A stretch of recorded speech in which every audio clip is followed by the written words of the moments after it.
한국의 인터넷 커뮤니티에는 공포와 신비로운 이야기가 많다. 그 중에서도 자주 회자되는 공포 이야기를 기반으로 하나의 창작 이야기를 만들어 보겠다. 매우 길게 전달하겠다. 서울의 한낮은 여전히 떠들썩하지만 한밤중의 서울은 또 다른 세계다. 대도시의 불빛이 휩싸인 한 고요한 아파트 단지. 청담 황금 아파트에는 믿기 힘든 소문이 돌고 있었다. 이 아파트는 최신식의 시설과 호화로운 인테리어로 유명했지만 주민들은 알지 못하는 무언가가 이곳을 조용히 감싸고 있다는 것을 느끼고 있었다. 8층에 위치한 803호. 그곳은 이날의 주인공인 윤석준이 이사 오기 전까지 몇 달간 비어 있었다. 그는 이사 첫날부터 묘한 분위기를 느꼈다. 아파트의 복도는 외부보다 훨씬 어둡고 음침했으며 엘리베이터에서는 항상 바람 소리가 들려왔다. 그러나 무엇보다도 그를 불안하게 한 것은 자정이 가까워질수록 아파트 벽 너머에서 들려오는 이상한 소리였다. 처음에는 바람 소리라고 생각했지만 자세히 들어보면 사람의 신음, 소리나 속삭임처럼 들렸다. 시간이 흐르면 흐를수록 윤석준의 불안감은 커져갔다. 그는 이 소리의 출처를 찾기 위해 다른 층을 돌아다니기 시작했다. 이상하게도 그는 8층 외의 다른 층에서의 소리를 들은 적이 없었다. 이 소리는 오직 그의 집 앞복도에서만 들려오는 것이 분명했다. 어느 날 밤 석준은 용기를 내어 소리의 근원을 찾아보기로 결심했다. 그는 다시 한번 늦은 밤 복도를 걸었다. 모든 문이 잠겨있는 가운데 소리는 마치 803호 건너편에서 점점 더 분명하게 들려왔다. 마침내 그는 805호 문 앞에 섰다. 별다른 표시가 없는 문이었지만 문틈으로 나온 희미한 불빛이 석준을 유혹했다. 문을 두드릴까 말까 망설이던 그 순간 문이 천천히 열렸다. 석준은 예상치 못한 상황에 놀라 뒷걸음질 쳤지만 호기심이 결국 그의 발을 묶어두었다. 문이 열리자 실내에서는 차가운 공기가 흘러나와 석준의 피부를 파고들었다. 누구세요? 라는 작은 목소리가 들려왔다. 방 안에는 작은 테이블 하나와 그 위에 켜진 촛불밖에 아무것도 없었다. 석준은 눈을 크게 뜨고 어둠 속을 바라보았다. 그러자 창백한 얼굴의 여자가 테이블 건너편에 앉아있는 것이 보였다. 그녀는 마치 홀령처럼 부유하고 있는 듯 보였고 머리카락은 뻗친 채로 공중에 떠 있었다. 여긴 어떻게 오셨죠? 여자는 다시 물었다. 그녀의 눈은 초점을 잃고 있었고 음산한 기운이 주변을 감돌았다. 어쩔 줄 몰라 망설이던 석준은 여자에게 그가 들은 소리에 대해 말했다. 여자는 살며시 미소를 지으며 그제야 고개를 끄덕였다. 아, 당신도 들었군요. 이 아파트에는 우리의 흔적이 남아있죠. 당신이 선택됐다는 증거입니다. 석준은 이 말이 무슨 의미인지 이해할 수 없었다.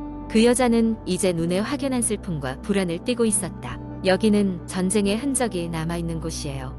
이곳 주민 대부분은 그것을 잊고 살지만 우리 같은 사람은 그 역사를 지울 수 없죠. 그날 밤 이 아파트에서 무언가 아주 끔찍한 일이 일어났어요. 하지만 기록은 없어요. 우리는 그저 이곳에 남아 복수를 기다리고 있는 존재들입니다. 녀석주는 믿을 수 없다는 듯 고개를 저었지만 뒷걸음질을 칠 수밖에 없었다. 그녀의 목소리는 그의 뇌리에서 떠나지 않았다. 본능적으로 그곳에서 벗어난 그는 집으로 돌아와 문을 잠그고 침대에 누웠다. 잠에서 깨어난 다음 날 그 여자를 만난 것이 실제로 있었던 일인지 꿈인지 혼란스러웠다. 그 이후로도 이상한 소리는 계속되었고 석준은 이사를 고려하게 되었다. 하지만 모든 문서를 준비하던 중 놀라운 사실을 알게 되었다. 과거 이 아파트 부지에는 전쟁 당시에 한 병원이 있었다는 것이다. 그리고 그 병원의 주변에서 수백 명의 사람들이 사라졌다는 기록이 있었다. 이 사실을 알게 된 후 석준은 확신할 수 있었다. 그는 진실을 목격한 것이다. 아파트는 그들 자신을 드러내기 시작했고 과거의 잔재가 미래로 흘러들어왔다. 하지만 그가 이 아파트를 떠나기 위해 준비를 하는 동안 소리는 점점 더 강해졌고 그는 결코 그곳을 떠날 수 없게 되었다. 두 번째 이야기. 한국 인터넷에서 흔히 볼 수 있는 공포 이야기는 주로 실생활에서 겪을 수 있는 무서운 경험이나 낭설을 기반으로 한 이야기들입니다. 그중 한 가지 이야기를 길게 풀어보겠습니다. 강원도의 깊은 산골에 위치한 작은 마을. 그곳에는 오랜 전설이 전해지고 있었다. 바로 노을의 집이라는 해질녘이 되면 나타난다는 무시무시한 이야기가 그것이었다.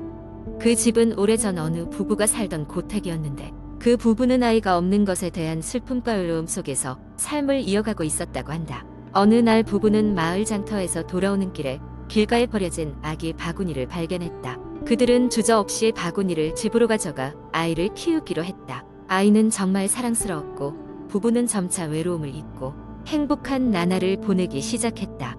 하지만 그 아이가 5살이 되던 해부터 이상한 일들이 벌어지기 시작했다. 해가 뉘엿뉘엿질 무렵이면 집안에서 이상한 소리가 들리기 시작한 것이었다. 처음에는 나무가 우는 소리 같기도 했고 바람이 불어오는 소리 같기도 했다. 그러나 시간이 지날수록 더 분명히 뭔가 웅얼거리는 듯한 불길한 소리로 변했다. 부부는 이에 대해 이웃에게 물어보았지만 누구도 그 이유를 알지 못했다. 그러던 어느 날 아이가 사라졌다. 마을 사람들과 부부는 혼돈 속에서 아이를 찾아 나섰지만 찾을 수 없었다.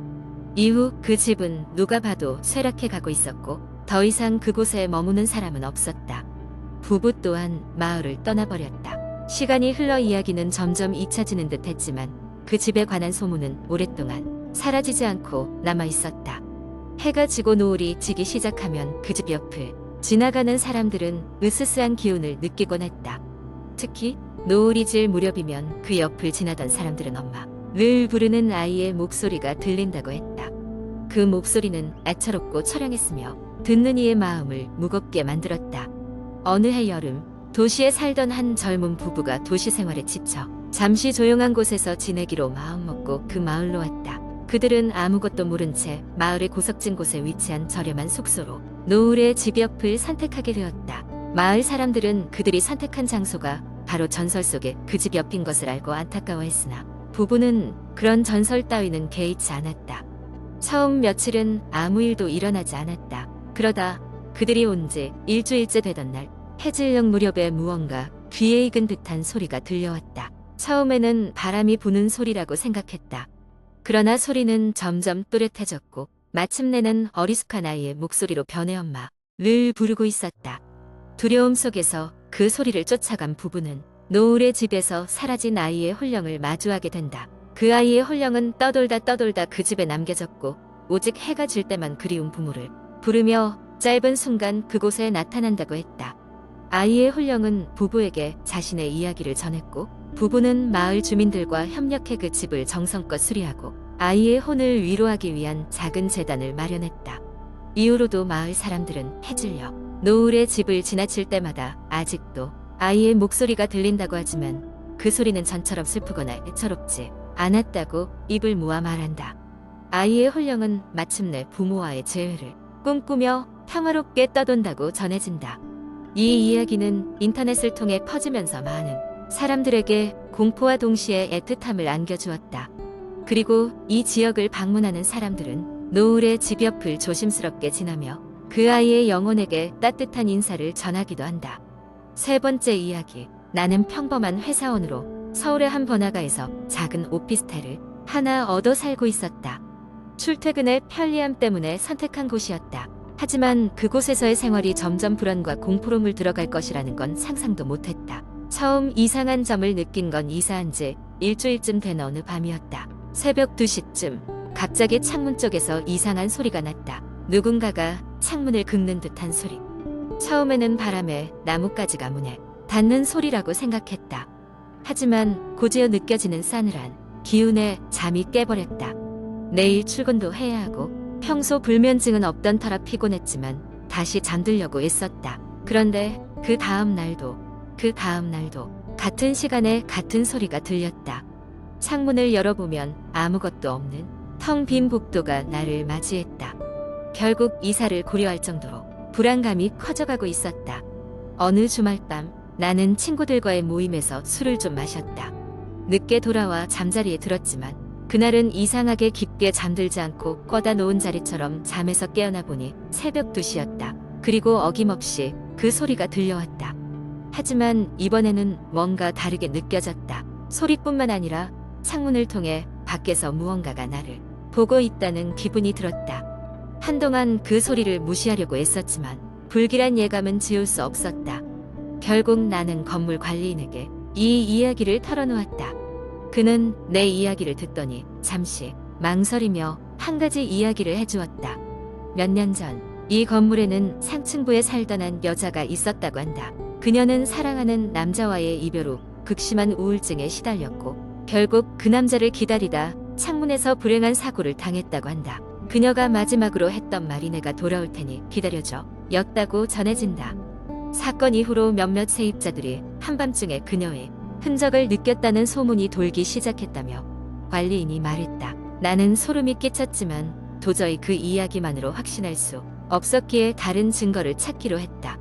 그날 밤 나는 카메라를 설치해 그 소리가 나는 시간대를 촬영하기로 했다. 새벽 2시가 가까워질수록 온 신경이 곤두섰고 마침내 그 소리가 다시 들려왔다. 녹화된 화면을 확인하려고 했을 때 예상치 못한 장면이 찍혀 있었다.